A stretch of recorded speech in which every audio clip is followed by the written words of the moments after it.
On this episode of China Uncensored, high-speed rail or high-speed fail. Hi, welcome to China Uncensored. I'm your host, Chris Chappell. Forget planes. Trains are the future. I mean, think about it. Would you rather sit in some whirly-bird death trap or ride in luxury to your destination, gliding along the countryside in only double the amount of time it would take you to fly there? Well, dreams come true. And China is the little engine that could. Just a few short years ago, China's high-speed rails seemed poised to take over the world. Everyone was talking about it. Everyone wanted a piece of it. U.S. officials like former Chicago Mayor Richard Daley would visit China and practically drool all over that sleek, shiny efficiency of the Chinese system. Daley said he was envious of all the progress China has made and praised their willingness to do it. Yes, we all admire that can-do attitude you can only get in a totalitarian state that doesn't have to deal with objections from, the people who currently live on the land you want to plow a 220-mile-per-hour train through. They're just looking to the future, right, Mayor Daley?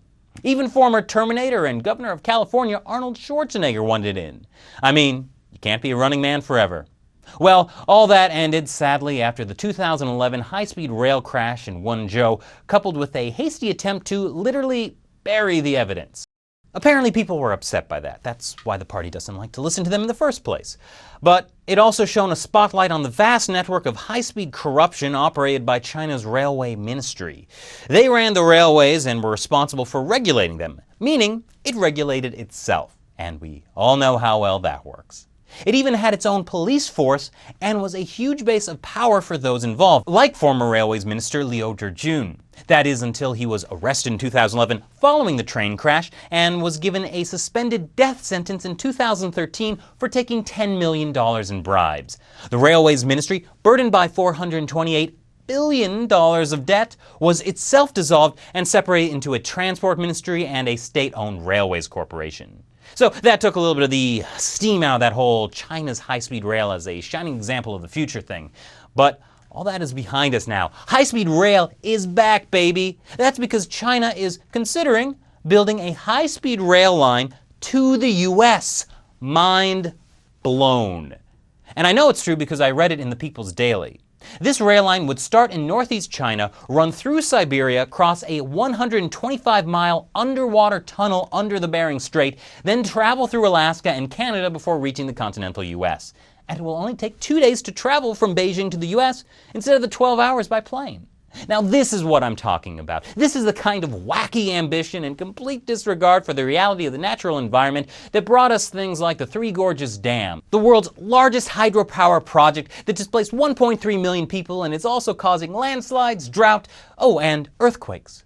Not to mention the South-North Water Transfer Project, where the government is planning to drill almost 2,000 miles of tunnels and canals through places like the Himalayas to move water from the Yangtze River and its tributaries in the south up to the north, based on a single statement made by expert hydrologist Chairman Mao. The good news is the high-speed rail line from China to the U.S. is only one of 4 high-speed rail projects currently in the works. China also wants to build a train that runs from London to China, Kunming to Singapore. I'm not sure what the route for this one is. I would imagine it goes through Laos, Thailand, and Burma, places that all have great relations with China, and Germany to Urumqi. I've always wanted to go from Germany to Urumqi. And what with that lunar rover up there, fingers crossed about that Beijing moon rail line.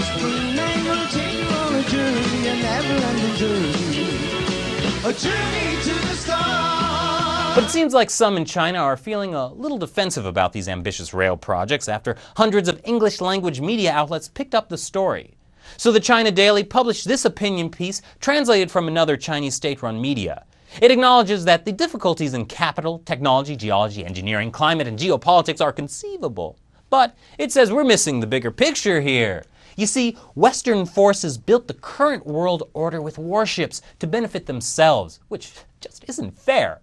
So now, developing countries will build a new world order with trains, because many countries will have to cooperate to make these high-speed rail lines a reality, and since cooperation between China, Russia, and the US has worked out so well when it comes to, say, the Ukraine-Syria currency trade, human rights, anything related to the United Nations, and possibly a few other things, I see no problems with this plan. And cooperation will make things fair, or something. That's right, world peace through China's high-speed rail. Thanks for watching this episode of China Uncensored. What do you think of China's high-speed rail ambitions? Let me know in the comments section below, and be sure to check out the Facebook and Twitter page. Once again, I'm Chris Chappell. See you next time.